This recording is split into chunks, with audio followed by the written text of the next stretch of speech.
بسم الله إن الحمد لله نحمده نستعينه نستغفره ونعوذ بالله من شرور أنفسنا ومن سيئات أعمالنا من يهد الله فلا مضل له ومن يضلل فلا هادي له وأشهد أن لا إله إلا الله وحده لا شريك له وأشهد أن محمدا عبده ورسوله صلى الله عليه وسلم بلغ رسالة وأدى الأمانة ونصح الأمة وجاهد في الله حق جهاده حتى أتاه اليقين. Barcha g'alamlarni yo'qdan bor qilib, tarbiyalab, rizqlantirib turuvchi Ilahimizga, Robbimizga barchadan maqtovlar. Biz ona g'iybat qilamiz. Barcha g'iybatlarni ona bag'ishlaymiz. Ham o'zimizning kimchiliklarimizdan, o'zimizning xatolarimizdan Alloh taoladan g'afur so'raymiz. Ham o'zimizning noshar ishlarimizdan, noshar nafslarimizdan Allohga sig'inamiz. Ham kimni Alloh taolo haq yo'lga ko'ndirsa, Alloh taolo kimning yuragin haqliqqa, durustlikka yuragini ochsa, yuragini nurlantirsa, uni hech kim bir kim adashtira olmas.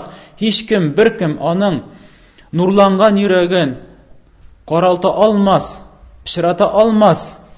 Ham agarda Alloh taolo birisini adashtirsa, anga sen qutqaruvchini topa olmassan. Ham shahad beraman, shinliqda g'iybat qilarga loyiqli zot ul biraguna, ul Alloh o'zigina.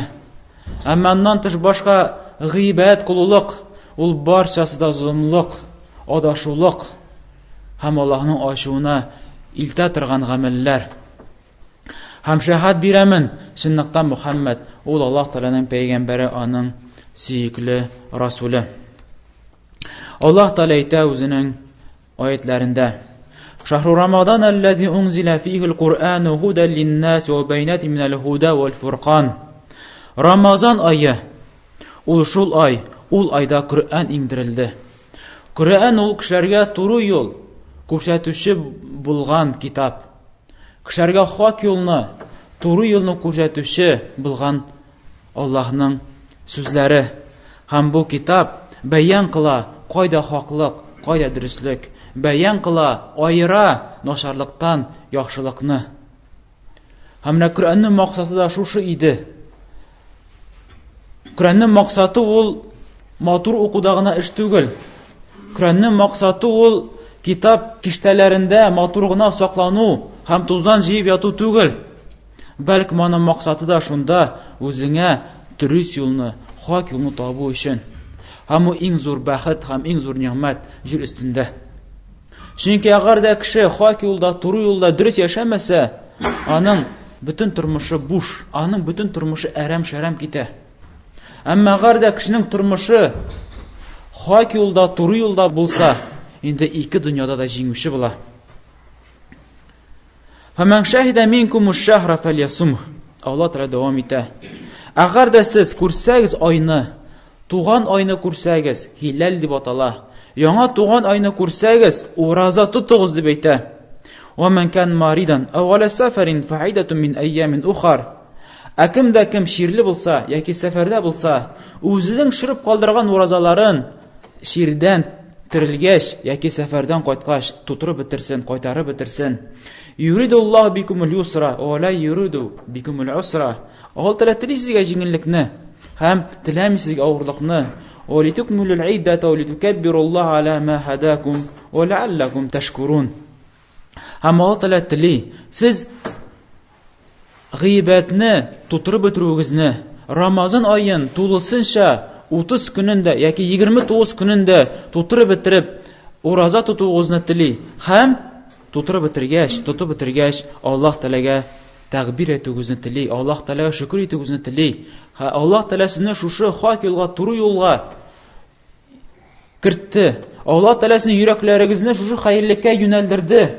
Siz namoz ahllaridan, siz roza tutuvchilardan, Allohga g'iybat qiluvchilardan, na shunday baxtga, na shunday xayrlikka yo'nalugingiz, albatta bu sizga bergan Allohning zo'r ne'mati. Abid ko'rabi yer ustida ko'p kishi bu bilan yiroq. O'zim borliqqa keltiruvchi, rizqlantiruvchi Alloh taolaga shukr deyta bilmay, Alloh qo'shqanlar o'tamay. Ham Ramazon kelgan oyni ko'rsin, ular hatto roza tutmaylar. Mahrum qolgan kishilar.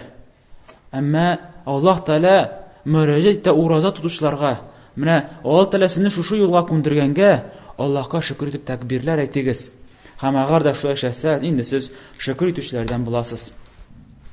Менә шу Рамазан айы, кардәшләрем, менә ишек төбендә генә, менә хәзер килә шу Рамазан айы. Һәм әлбәттә Рамазан айын киң күңеллек белән, шатлык белән каршы алыйк. Һәм кемдер сорау бирсә, менә Рамазан айы килеп җитә, нинди гамәлләр эшлисең, нинди гамәлләр безгә эшләү хәерлерәк соң? Һәм әлбәттә, беренче булып, менә шу аятта күргәнебезчә, Аллаһ Тәгалә әмер итә, агар да айны күрсәгез, Рамазан айын күрсәгез, шул вакытта ураза тотыгыз. Беренче булып, әлбәттә, безгә ураза тоту кирәк, чөнки ул безнең өстебезгә йөкләнгән ваҗиб фарыз эшләрдән. Аллаһның хакы безнең өстебездә. Һәм чик Пәйгамбәрбез саллаллаһу алейхи ва саллям әйтә, иншалла Бухари һәм Муслим сәнәдендә килә, Ислам дине 5 баганага төзелгән. Беренче инде ул шаһадат, ла илаһа иллаллаһ ва анна Мухаммадан расулуллаһ. Шаһадат бирү, ла илаһа иллаллаһ Мухаммад расулуллаһ. Бу инде диннең нигезе. Бүтән эш шушыннан башлана. Икенчесе ул намаз уку, икенче баганасы ислам диненең. Һәм өченче баганасы закатларны түләү. Бай кешеләр факирләргә өлешен чыгаралар. Аллаһ Тәгалә билгеләп куйган өлешне чыгаралар. Һәм дүртенче баганасы Рамазан аенда ураза тоту, һәм бишенче баганасы булдырылган кешегә гомердә бер мәртәбә харам Аллаһның өенә Хәйбәтуллага хаҗ кылу. Шулай Пәйгамбәрбез саллаллаһу алейһи ва саллям икенче хадисендә әйтә, бу хадис шулай Бухари һәм Муслим сәнәдендә килә, бу хадисны Абу Хурайра радиллаһу анһу тапшыра. Пәйгамбәрбез саллаллаһу алейһи ва саллям әйтә, кемдә кем Рамазан аен иманлы хәлдә, өметләнгән хәлдә ураза тотып чыкса, Аллаһ Тәгаләнең барча гынаһларын гафу итә. Иманлы хәлдә ул ышана Аллаһ Тәгаләгә, ышана бу фарыз минем өстемдә. Ул ышана Аллаһның әмренә. Һәм өметләнә Аллаһ Тәгалә вәгъдә кылган әҗр-савапларга. Һәм шулай итеп ураза тотып чыга икән, Аллаһ Тәгаләнең моныңчы булган барча гынаһларын гафу кыла. Шулай Пәйгамбәрбез саллаллаһу алейһи ва саллям әйтә, һәр бер адәм баласының гамәле үзе өчен. Кеше нинди генә гамәл кылмасын, аның гамәле үзе өчен. Аллаһның рәхмәтеннән адәм баласының эшләгән эшен 10-нан алып 700-гә хәлле арттырам, тапкырлыйм. Менә кеше гамәл кыла, Аллаһ Тәгаләнең 10-нан алып 700-гә хәлле тагы тапкырлый. Бу Аллаһның рәхмәтеннән, Аллаһның фазиләтеннән, безгә биргән нимәтләреннән.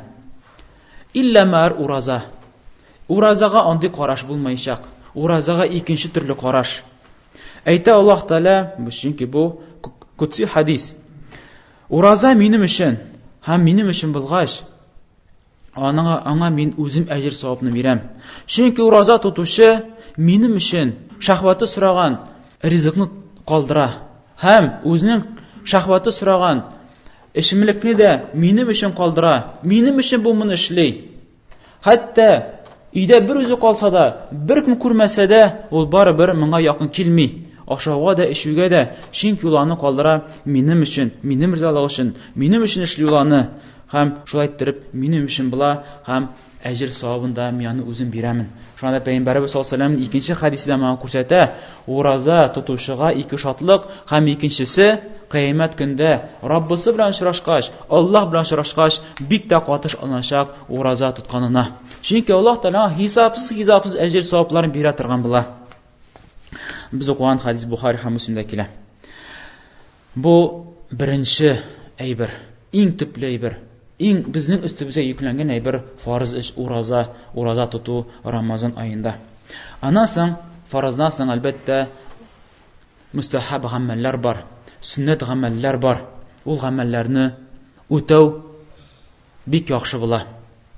Ничә хадис килә Абу Хурайрадан. Пәйгамбәрбез саллаллаһу алейһи ва саллям әйтә, Аллаһ Тәгалә әйтә, шулай хадис кутси. Бу хадис озын, шуның бер кисәгенә Аллаһ Тәгалә әйтә, минем кулым мин яраткан эшләрдән эшләрне эшләп миңа якыная. Иң беренчесе ул мин фарыз кылган эшләрне. Мин фарыз кылган эшләрне эшләп ул миңа шул якыная. Карагыз, фарыз эшләрне. Аннан соң нәфил намазлары белән миңа якынаюдан туктамый. Хәтта мин аны яратканчы. Күрәсезме, фарыз гамәлләрен эшләгәч, ул Рамазанда ураза тоту булсынмы, көнне 5 вакыт намаз уку булсынмы, аңа йөкләгән фарызларны үтәгәч, нәшәттер бу юл булып тора Аллаһ Тәгаләгә якынаю. Менә шуннан башлана Аллаһ Тәгаләгә якынаю. Аннан соң фарызларын үтәп бетергәч, кылым миңа һаман якынаюдан туктамый. Башка сөннәт гамәлләрне эшли, сөннәт эшләрне эшли. Хәтта шул хәл якыная миңа, Аллаһ Тәгалә мин аны ярата торган булачакмын. Ул бәндәне, ул кешене мин ярата торган булачакмын. Һәм бу хадис шулай дәвам итә, бу хадис Бухари Сөннәт җыентыгында килә. Һәм бу хадис безгә күрсәтә, әгәр дә и адәм баласы Аллаһны яратканы, Аллаһка якын буласын килсә, фарызлардан башла. Ни күрәбез без кешеләрне? Кайбер кешеләр фарызларын калдырып сөннәт эшлиләр. Һәм әлбәттә алар бер кашан Аллаһка якыная алмыйлар. Алар бер кашан хәерлеккә ирешә алмыйлар. Чөнки алар иң кирәклесен, иң төплесен, иң Аллаһ Тәгаләгә якын эшләрне ташлый торган булалар. Шуның өчен дә бу дөрес эшләрдән түгел, бу акыллы эшләрдән түгел. Өйгә кергәндә ишектән күрү кирәк, тәрәзәдән яки түбәдән күрү кирәк түгел. Шуңа да син хәерле эшем эшлим дисәң, ишектән кер. Өйгә кергәндә син бит түбәдән дә кирмисең, кире яктан да кирмисең, керәсең каян? Ишегеннән. Шулай итеп син дә кер изгелеккә аның ишегеннән һәм башла фарыз эшләреннән. Менә кеше шулай итеп фарыз эшләрен төгәлләп бетерә. Аннан соң аның алдында күптән күп изге әҗр саваплар алдында бар. Һәм Аллаһ Тәгалә моны безгә үндәп әйтә, чакыра күп аятларда. Шулардан وَالَّذِينَ جَاهَدُوا فِينَا لَنَهْدِيَنَّهُمْ سُبُلَنَا. Кемдә кем безнең юлыбызда тырыша икән, безнең юлыбызда тырыша изгелекләр кыла. Безнең динебездә, ягъни минем динемдә, Аллаһның динендә хәерлектә тырыша икән, изгелекләргә омтыла икән, без аны төрледән төрле күп хәерлекләргә юнәлдеребез, күрсәтербез, булышырбыз, ярдәм итәрбез. Хәтта ауыр булып күренгән эшләр дә аңа җиңел булып калачак. Икенче аятында Аллаһ Тәгалә әйтә: "Вәмән җаһада фәиннәмә юҗаһиду линәфсиһи." Кемдә кем тырыша икән, мәгәр аның тырышлыгы үзе өчен генә. Әлбәттә бу тырышлыклар, бу изге гамәл эшләү Аллаһка кирәк түгел, мохтаҗ түгел. Чөнки Аллаһ тәк тә бөек, тәк тә мактаулы, тәк тә ул бөек дәрәҗәдә. Һәм шулай итеп без Рамазанга керәбез. Фарыз гамәлләрне үтибез. Һәм син башла үзеңнең яңа тормышыңны тәүбәләр белән. Тәүбәләр китер. Шейх Ибн Кайм рахималлаһ үзенең китабында әйтә, Аллаһны мактау, Аллаһка өстәмә эшләр белән изге гамәлләр эшләү сиңа хәерлекләрне китерә. Сиңа үзең көтмәгән хәерлекләр килә сиңа. Хәерлекләргә юллар ачыла сиңа. Әмма тәүбәләр китерү, истигъфарлар кылу сиңа ябылган ишекләр ачыла башлый. Сиңа күпме хәерлекләр ябылган икән, ишекләр сиңа ябылган, хәерлекләр килми. Менә тәүбәләр китерү белән, Аллаһ Тәгалә гафу сорау белән менә бу ишекләр ачыла торган булачак. Һәм моның хакында аятлар һәм хадисләр бик күп. Менә бер аятны укыйк. Аллаһ Тәгалә әйтә: "Онистагфиру раббакум." Үзегезнең Раббыгызга истигъфарлар кылыгыз, гафу сорагыз үзегезнең Раббыгыздан. "Сумма тубу илейхи." Аннан соң аңа тәүбәләр китерегез. "Юматти'укум мата'ан хасана ила аҗалин мусамма." Аннан соң шулай эшләсәгез, истигъфарлар китерсәгез, тәүбәләр китерсәгез, без сезне бу тормышта әҗәлегезгә хәтле, үлемегезгә хәтле бик тә күркәм тормыш белән яшәтәчәкбез.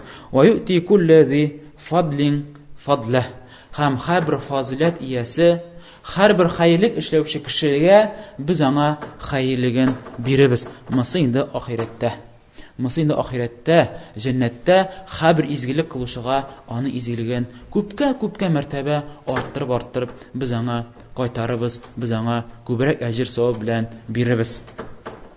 Менә күп хәерлекләргә аша торган ишек ул тәүбә ишекләре, истигъфар. Чөнки шушы тормышта яшәп, кеше үзенең хаталыгы сәбәпле күп гунахлар кыла. Гунахлар кылган сайын, хата кылган сайын, аннан ябыла, изгелекләргә юллар ябыла, үзенә бәрәкәтне яба, үзенә хәерлекне яба. Аны кеше белсә иде, шушы гынах кылучы кеше. Белсә иде аның нәрсә эшләгәнен, әлбәттә ул эшләмәсие. Ләкин шушы җаһиллеге белән, наданлыгы белән, нәфсенә иярүлеге белән, үзен нәфсен тута ала белмәү сәбәпле үз-үзен шуайтырып чокырга батыра. Үзенә шуайтырып чокыр казый һәм күп хәйрлекләрдән мәхрүм кала. Шуңа шушы хәйрлекләрдән мәхрүм калмау өчен, инде безнең алдыбызда ябылган ишекләрне ачу өчен күбрәк истигъфарлар кыл һәм тәүбәләр кыл. Һәм шулай бу Рамазан аенда таравих намазлары бар, кардәшләрем. Таравих намазлары. Моның хакында Пәйгамбәрбез саллаллаһу алейһи ва сәллям шулай бик күп хәдисләрдә килә. Шуларның берсендә Пәйгамбәрбез саллаллаһу алейһи ва сәллям әйтә: кем Рамазан аенда иманлы хәлдә һәм өметләнгән хәлдә төннәрендә басып чыга икән, намазлар укып чыга икән, аның моныңчы кылган барча гынаһлары гафу ителенә. Бу шулай Бухари һәм Муслимдә килә бу хадис. Әгәр дә без карасак, Пәйгамбәребезнең таравих намазларын, ничә ул Гайшадан килә, һәм башка бик күп сахабалардан килә. Бу хәдисләр Бухари һәм Муслим һәм башка сүннәт җыентыкларында килә. Biz күребез Пәйгамбәрбез саллаллаһу алейһи ва сәллям намазы, таравих намазы 8 рәкъгат булган. Һәм 3-не өстәгән тагы витр намазы. Менә шулай итеп 11 рәкъгат. 11 рәкъгат булган һәм икенче рәвәттә килә 13 рәкъгат. Бу инде Пәйгамбәрбез саллаллаһу алейһи ва сәллямның намазы. Һәм Гайша радиаллаһу анха әйтә, шу 11 саныннан ул Рамазанда да һәм Рамазаннан тыш та моннан арттырмаган. Бу инде Пәйгамбәрбезнең юлы, Пәйгамбәрбез юлы иң хәйрле юл, иң хәерле гыйбадәт. Һәм безнең өчен ул үрнәк булып тора. Әмма әгәр дә без күрәбез икән һәр вакытта башка төр сан белән намаз укылар икән, ул 20. Ничә ул мәсхәбләрдә килә? Чөнки анда бу мәсьәләдә төрледән-төрле фикер әйттеләр. 20 дип тә әйттеләр, 36 һәм бик күп саннар әйтеп чыктылар. Һәм әлбәттә алар башасы да иҗтиһадларына таянып, гыйлеменә таянып, шундый фикерләрне әйттеләр. Һәм алар заманында инде кешеләр узак басып тора ала алмаганнар. Узак иттереп Пәйгамбәребезнең намазы шикелле басып тора ала алмаганнар. Чөнки Пәйгамбәребезнең намазы чынлап та узын булган. Ничә ул бер хәдистә килә, ничә Худайф бин Яман күрә Пәйгамбәребезнең намазга басканын, төнге намазга басканын күрә. Һәм Худайф радиаллаһу анһу килә һәм аның кырына баса. Һәм укый. Һәм үзе турында сөйли. Пәйгамбәрбез саллаллаһу алейһи ва сәллям Бакара сүрәсен башлап җибәрде. Мин уйладым, 100-нче аятка хәл барып җитә дә һәм рухка чыгып китәр инде уйлап торам ди. Юк ди, 100-не укып китә һәм дәвам итә. Һәм мин уйладым, яра Бакараны укып бетерер дә, шушының белән бетерер дип уйладым. Юк, Бакараны укып бетерә. Һәм күчә Гыймран сүрәсенә. Аннан соң Гыймран сүрәсен укып бетерер дә, бетер дип уйладым. Юк, аның белән дә бетмәде Пәйгамбәребезнең намазы.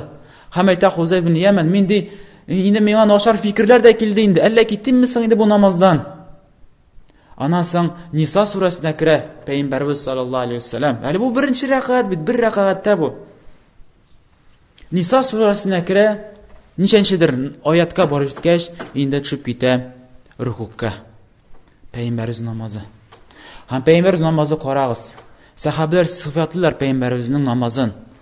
Пәйгамбәрбез саллаллаһу алейһи ва сәллям нинди генә аятлар очрамасын, җәһәннәм хакында Пәйгамбәрбез дуга кылып сораган, Раббым бу җәһәннәм газабыннан сакла дип, Аллаһ Тәгаләдән сораган саклаулыкны менә озыная.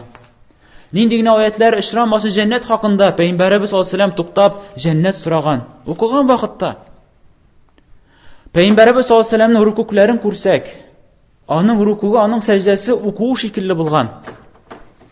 Хәтта кайр вакытны сахабалар сәҗдәдә булганда Пәйгамбәрбез саллаллаһу алейһи ва сәллям шу хәл узун итеп сәҗдә кылган, хәтта без уйлыйдык, әллә Пәйгамбәр онытып җибәрдеме нинди рәкъгатта икәнен?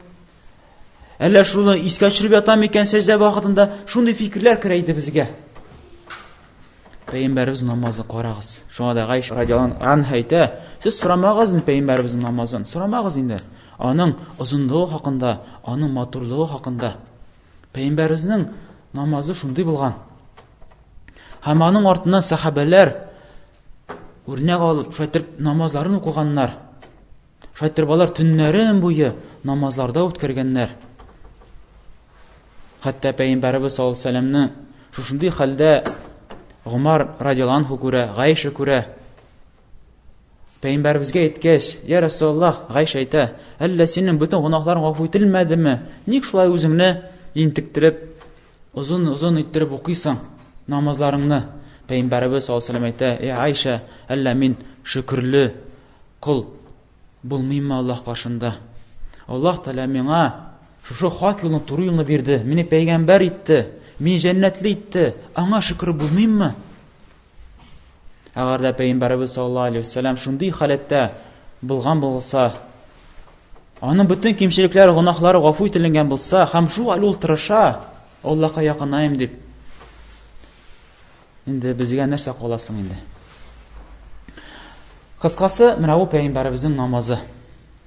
Пәйгамбәребез саллаллаху алейһи ва сәллям вафат булганнан соң, сахабалар заманы, булганнан соң табигиннәр һәм Пәйгамбәребез укыган намазны шундый озынлыкта итеп укый алмыйлар кайберләре.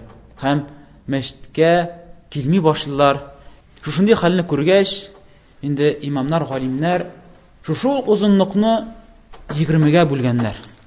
Хәтта кеше күбрәк ял итсен, аннан соң дәвам итсен намазын. Пәйгамбәребез намазын 8-дән шайтырып 20-гә бүләләр. Хәтта кешегә җиңелрәк булсын, күбрәк ял итсен. Шунда таравихның мәгънәсе дә нинди мәгънә белән ул? Таравих ял итү. Ни өчен ял итү? Рәкъатлар арасында намазны укып бетергәч, кешеләр, мөмин мусламаннар озак итеп басып торгач, укыгач, ял иткәннәр, озак итеп ял иткәннәр. Утырып, дугалар кылып, зикр итеп. Менә 20 рәкъат ничек килеп чыкканы, ни өчен галимнәр 20-гә бүлгәне менә шунда беленә дә инде. Әмма ләкин хәзерге вакытта без күрсәк, хәтта 20 белән укучылар, алар ул максат белән үтәмиләр. Ул максат гел үтәленми. Карагыз ничек укыйлар таравихны хәзерге вакытта. Иң кыска сүрәләр белән. Духа намаздан башлар да Нас сүрәсенә, анаркидан та иң кыска сүрәләр белән. Һәм аннан соң кайтып китәләр, менә без таравих намазы укыдык, 20 рәкъат укыдык. Анда бер нинди тынычлану юк, озак басып торулык, һәм озак басып торуда ләззәтләнү дә юк. Әлбәттә, мондый намазлар Пәйгамбәребезнең һәм сахабаларның, имамнарның, галимнәрнең намазларыннан бик ерак. Менә алар бу якка да юк, бу якка да юк. Озын итеп тә укымыйлар, һәм саннары белән Пәйгамбәребезнең намазына да туры китермиләр. Инде Аллаһ Тәгалә инде барчаларыбызны хак юлга, туры юлга күндерсен. Һәм шулай Рамазан айында Кадир кичәсе бар, кардәшләрем. Шулай ул хадистә килә Бухари, Муслимда, кемдә кем Кадир кичәсенә эләгә икән, шунда басып торып, Аллаһка гыйбат кылып чыга икән, аның барча гынаһлары гафу ителенә. Аллаһ Тәгалә әйтә: "Инна анзалнаху фи ләйләтил кадр." Шунда без Коръәнне индердек Кадир кичәсендә. Аллаһ Тәгалә Коръәнне җир күгенә индерә Кадир кичәсендә. Аннары 23 ел буе Җибрил төшереп тора Пәйгамбәребез саллаллаһу алейһи ва сәлләмгә.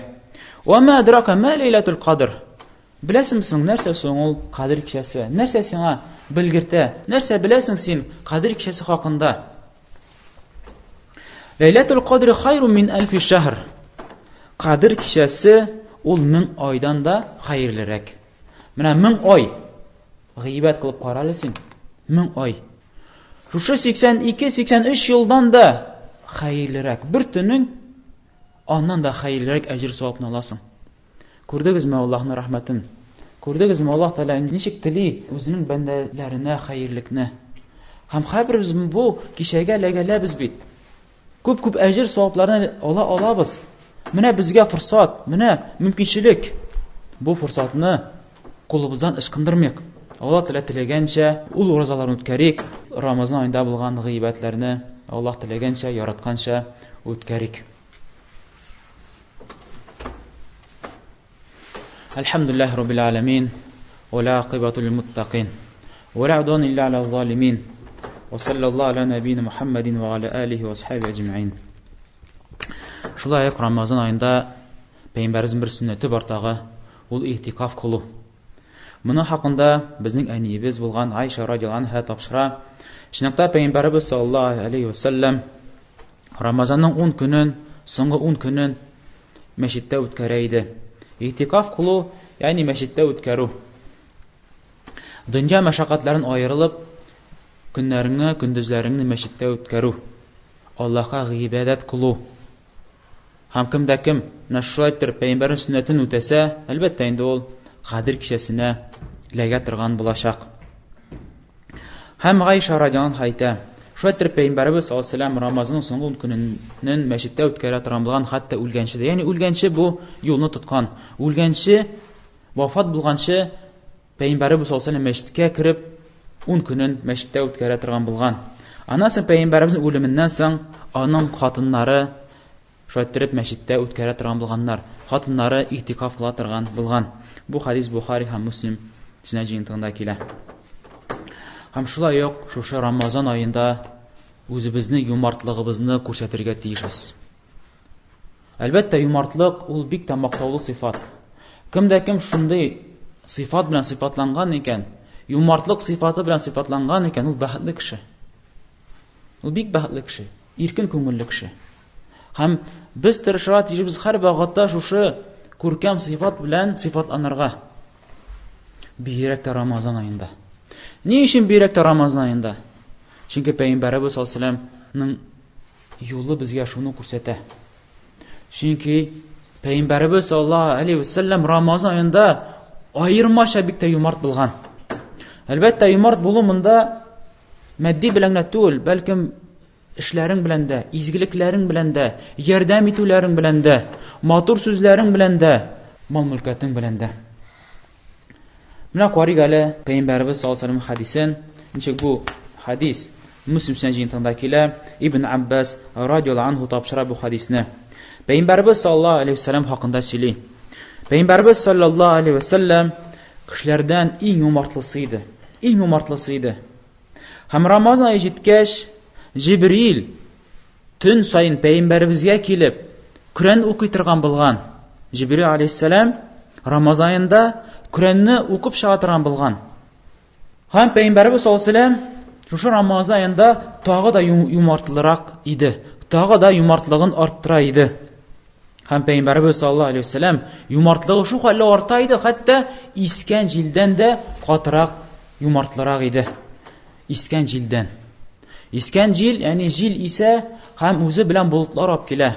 Һәм болытлар белән бихисапсыз аны Алла тарафыннан үзе генә белә, яңгыр ява, бәрәкәтле, хәерлек китерә торган яңгырлар ява. Менә пәйгамбәребезнең юмартлыгы Рамазан аенда аннан да катырак булган. Бу хадис Бухари һәм Муслим сөннәтендә килә. Әйе, кардәшләр, юмарт булу бик кирәк. Һәм пәйгамбәрбез саллаллаһу алейһи ва сәллям моңа тагы күрсәтә, аның бик күп хадисләрен хакында күрсәтә, бик күп хадисләр. Бу җомгада гына, бәлкем 2 җомгада гына битереп булмый. Шуның беренчесен искә төшерик. Муслим сөннәтендә килә, пәйгамбәрбез саллаллаһу алейһи ва сәллям әйтә: "Агал да булдыраласыз икән, күпме булдыраласыз, җәһәннәм утыннан үзегезне саклагыз, хәтта финикның бер өлеше белән булса да. Финикның бер өлеше белән булса да, садака биреп үзегезне җәһәннәм утыннан саклагыз." Шулай хадис килә, бу хадисне Уқбат ибн Амир радиалlahu анху тапшыра. Ул әйтә: "Шунлыктан мин пәйгамбәрбез саллаллаһу алейһи ва сәллям хадисен ишеттем. Пәйгамбәрбез саллаллаһу алейһи ва сәллям әйтә: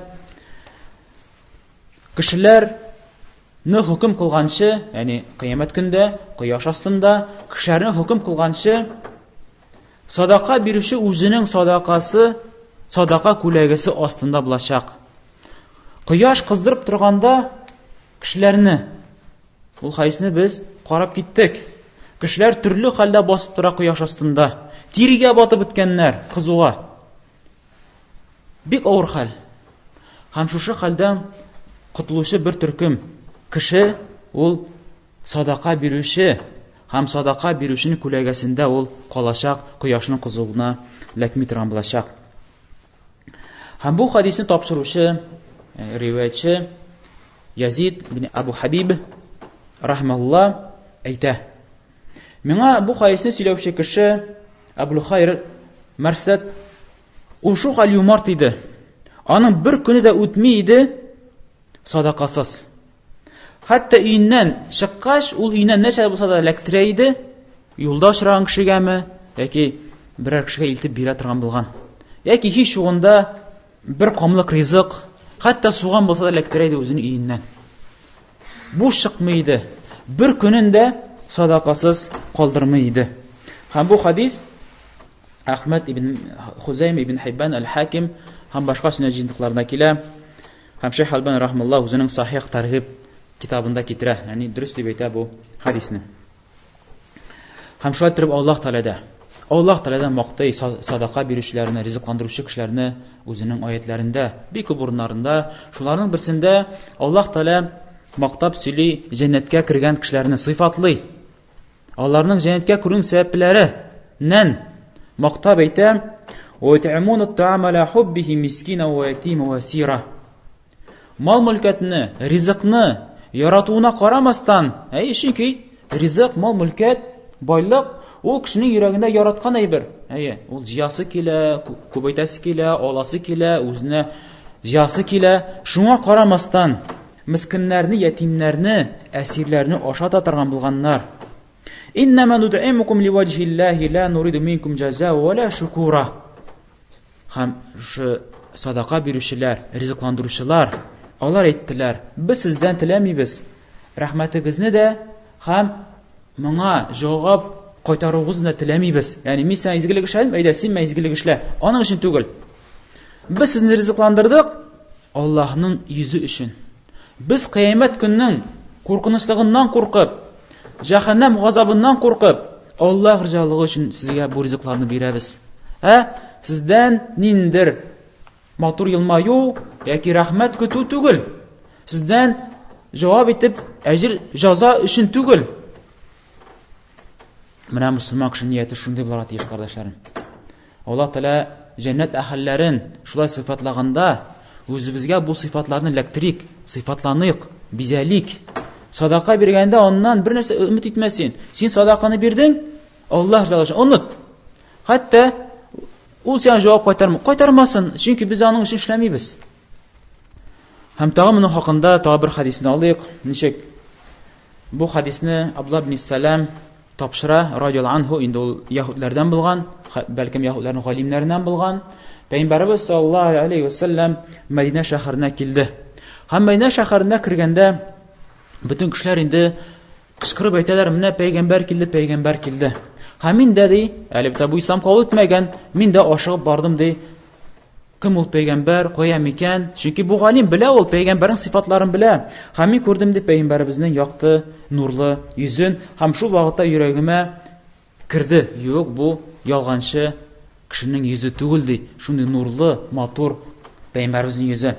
Ham en birinci bulup peygamberimizden min işitken söz ol şuşu buldu. Peygamberimiz sallallahu aleyhi ve sellem ne kişiler karşı algaç, peygamberimiz etti: "Ey kişiler, selam taratışığız. Bir-biriniz arağızda selamlarını eytiniz. Ve ta'imut ta'ama, kişilerini aşatığız, rızıklandırığız. Vasilul arham, tuğan ciplerini tutuğuz. Ve sallu billeyli, ham tünlerinde namazlar okuyuz. Ve nasu niyam, kişiler yoklağın vakitte tedhulul cennete bisselam. Ham ağır da şəsəgiz, cennetke imin rəvişdə rəhtlənib, kırıp gitatırğan bulasız. Bu hadis İbn Məcih tapşıraq, Şeyh Albani rahmetullah bu hadisini sayıqqa çağıra. Hem şu Ramazan ayında ayrımalı bularak şu sadakalardan inul iftarlar ukkəruk kardeşlerim. Bunun hakkında da Peygamberimiz sallallahu aleyhi ve sellem aytayınca bu hadisini Zeyd bin Halid el-Cühani radiyallahu anhu tapşıra. Peygamberimiz sallallahu aleyhi ve sellem aytay: kim de kim uraza tutuşunun ağzını açtırsa, yani iftar utkerse ağzını açtırayken uraza tutuşunun ecir savabı açtırışı kişiye de bulaşak, hem uraza tutuşunun bir ecir savabı da ondan kimimi. Çünkü bu hadisini İmam Tirmizi hem İmam İbn Mecih hem İbn Hibban uzun sünnet cintiklarında getire, hem Şeyh Albani rahmetullah bu hadisini sahihqa çağıra. Mana bizge örnek buluşu seleflerimiz. Qari gale özümüzün seleflerimizge. Şuların İbn Umar radiyallahu anhu. Ondan eser kile oldu bir özü kalıp iftar kılıp oturmagan. Belkim eser kile İbn Umar radiyallahu anhu yetimler bilen, miskinler bilen iftar kılatırgan bilgan. Bargan miskinlerge, bargan fakirlerge, yetimlerge, onlar kırına oturup, rızıklar alıp gelip, onlar bilen birge iftar kılatırgan bilgan. Hem şulak seleflerimizge ağırda qarasak, bir küp eserler kile, onlar özlerinin kardeşleri bilen, rızıklarını alıp gelip, özlerinin kardeşleri bilen iftar kılatırgan bilganlar. Hem onun üstüne hizmet görsetkenler. Һәм шулардан Әл-Хасан Әл-Басри, һәм Абдулла ибн Мубарак һәм башкалар, карагыз, хезмәт күрсәткәннәр. Алай гына түгел, менә акчаны бирдем дә, әйдә үзегез шунда мәҗлис үткәрегез. Бәлки алай түгел, үзе җәеп, үзе хезмәт күрсәтеп, үзе җыештырып, үзе шунда ризыклар ташып биргәннәр. Кемнәр? Абдулла ибн Мубарак. Кемнәр? Хасан Әл-Басри. Булар имамнар, булар галимнәр. Аларның исемнәре китапларда, сөннәт китапларында. Шушындый зур имамнар хезмәт күрсәткәннәр. Чөнки алар моны эшләгәннәр ни өчен? Аллаһ ризалыгы өчен. Аллаһның газабыннан куркып, Аллаһның рәхмәтенә өметләнеп. Менә алар безгә үрнәк булучылар, кардәшләрем. Һәм шулай ук шушы Рамазанда безгә аермалы буларак изге гамәл ул Коръән уку, кардәшләрем. Үзебезне Коръән белән бәйлик.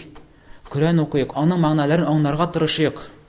Вакытларыбызны аерымча аңа билгеләргә кирәк. Чөнки Рамазан ае ул Коръән ае. Һәм Җибрил алейһиссалам Рамазанда көн сайын килә торган булган пәйгамбәребезгә, Коръән укый торган булган, кабатлый торган булганнар Коръәнне. Һәм пәйгамбәребезнең үлеменә хәтле булган Рамазанда Җибрил алейһиссалам 2 тапкыр кабатлаган Коръәнне. Бу безгә күрсәтә, Рамазан ае аермалы булып, аерылып тора шушы Коръән укулык белән. Һәм шулай ук безнең сәләфләребездән дә килә. Ничек Имам Зухри һәм башка сәләфләрдән килә, Рамазан ае ул Коръән уку ае һәм кешеләрне ашату ае. Һәм шулай ук галимнәрдән, имамнардан килә. Алар үзләренең гадәти булган дәресләрен читкә куеп, ул хадис дәресләре булсынмы, яки башка бик тә мөһим дәресләр булсынмы, аларны читкә куеп, Коръән белән шөгыльләнә торган булганнар. Һәм шуңа да син күрәсең, аларның кайберләре көненә 1 мәртәбә укып чыкканнар, кайберләре 3 көнгә укып чыкканнар, кайберләре 1 атнада укып чыкканнар, кайберләре 10 көндә укып чыкканнар. Ничек ул әсәрләрдә килә. Һәм безгә алар бик тә күркәм, үрнәк була торган кешеләр. Һәм шулай ук шушы Рамазан аенда аермалы буларак ул гомрә кылу. Гомрә кылу һәм Аллаһ Тәгаләдән өметләник, Аллаһ Тәгаләдән сорыйк, Аллаһ Тәгалә безгә мөмкинчелекләр бирсен. Рамазан аенда гомрә кылулар. Ничек хадис килә Ибн Аббас радиллаһу анһудан. Пәйгамбәрбез саллаллаһу алейһи ва саллям ансари булган бер хатын кызга әйтә: Рамазан ае җиткәч гомрә кыл. Чөнки Рамазан аенда булган гомрәнең әҗр савабы ул тигезләнә хаҗ белән. Икенче рәвәттә килә, минем белән хаҗ кылган әҗр савабы белән тигезләнә. Бу хадис Бухари һәм Муслимдә килә. Һәм шулай ук ошо Рамазан ае бигрәк тә аермалы булып тора, инде ул гынаһлардан тулысы белән аерылу. Тулысы белән аерылу. Әйе, гынаһлардан без һәр вакытта аерылырга тиешбез, ләкин бигрәк тә Рамазан аенда. Чөнки Рамазан ул мәдрәсә, кардәшләрем. Син үзеңне гадәтләндер, үзеңне өйрәт хәйрлекләргә. Менә без кайбер изгелекләрне, кайберләрне искә төшердек. Коръән уку булсынмы, ул тәһәҗҗүд, ул таравих намазлар булсынмы, ул садака булсынмы, ул юмартлык булсынмы. Син шу Рамазан аенда башлап җибәрәсең бу эшләреңне, әгәр дә моның эшләмәгән булсаң. Һәм шулай итеп син үзеңне гадәтләндерәсең, гадәткә кертәсең. Һәм инде ул сине гадәти, ягъни синең бер өлешеңнән була. Син ансыз инде яши дә алмый торган буласың. Һәр вакытта шу изгелекләрне үзмәскә тырышасың. Чөнки син Рамазан мәдрәсәсен үткән буласың. Ошо Рамазан мәдрәсәсендә 1 ай буе булып, укып, дәресләр алып, үзеңә гыйбрәтләр алып, анасың Рамазан беткәч тә син дәвамлы буласың. Шул ук хәл әйләнеп кайта гынаһларга. Чөнки гынаһлардан әгәр дә кеше Рамазан аенда тукталынмаса, инде ул бик аеныш хәлләргә ирешә. Ничек Абу Хурайрадан килә, хадис Бухаридә килә, Пәйгамбәрбез саллаллаһу алейһи ва саллям әйтә: "Әгәр дә кеше ялганнан, ялган сүздән һәм ялган белән гамәл кылудан һәм башка гынаһлардан тыелмаса, Аллаһның бер хаҗәте юк аның урада тотуыннан." Һәм шулай икенче бер хадисендә килә. Ничек бу хадисне Шейх Мукбил һәм Шейх Әлбани рахмаллаһ бу хадисне дөрес дип әйтәләр, яхшы дип әйтәләр. Ан-Насаи һәм Әхмәд сүннәт җыентыгында килә. Пәйгамбәрбез саллаллаһу алейһи ва саллям әйтә: "Ураза тотучының уразасының өлеше ул аш туру һәм сусагына булышы мөмкин." Ягъни кайбер кешеләрнең уразасы нам булган өлеше ул аш туру һәм сусагына. Һәм кайбер кешеләрнең басып торуы, төнге намазларын басып торуы ул төнен йокламау белән генә бетүе мөмкин. Шуның өчен дә һәммәңә тагы башка дәлилләр күрсәтә. Инде без, кардәшләрем, үзебезне шушындый хәйрлекләргә өйрәтик. Һәм гынаһлардан аерылуны өйрәтик. Һәм тулысы белән ул гынаһларга якын килмәслек дәрәҗәдә булыйк. Һәм әгәр дә чынлыкта безнең ниятләребез дөрес булса, һәм безнең уразаларыбыз кабул булынса, әлбәттә инде кеше тагы да хәерлерәк халәтенә үзгәрә торган була, һәм бу аның ураза кабул булуына бер галәмәт була торган була. Инде Аллаһ Тәгаләдән сорыйбыз, Аллаһ Тәгалә инде безнең иманнарыбызны арттырсын. Аллаһ Тәгаләдән сорыйбыз, Аллаһ Тәгалә безне Рамазан айларына җиткерсен, һәм Рамазан аенда аермача буларак Аллаһ Тәгалә безгә Аллаһка күркәм рәвештә гыйбат кылырга ярдәм бирсен, тырышлыклар бирсен. Инде Аллаһ Тәгалә безгә файдалы гыйлем бирсен, файдасыз гыйлемнәрне Аллаһ Тәгалә безне сакласын. Монынгчы булган гынаһларны Аллаһ Тәгалә кимчелекләребезне гафу кылсын. Безне Аллаһ Тәгалә һәр вакытта хәйрикләргә юнәлдертсен. Безгә хак юлны, туры юлны Аллаһ Тәгалә безгә күрсәтсен, ярдәм бирсен туры юлда барырга. Һәм безнең дуаларыбызга мохтаҗ булучы мәйетләребезнең кимчелекләрен гафу кылсын, кабер тормышларын иркен кылсын, җәннәт ишекләрен аңа ачсын һәм җәннәттә бергә очрашырга Аллаһ Тәгалә насыйп әйләсен. Раббана атина фи дунья хасана ва фил ахирати хасана ва қина азабан нар. Гуфраника раббана ва илайкал масир ва акимис салат.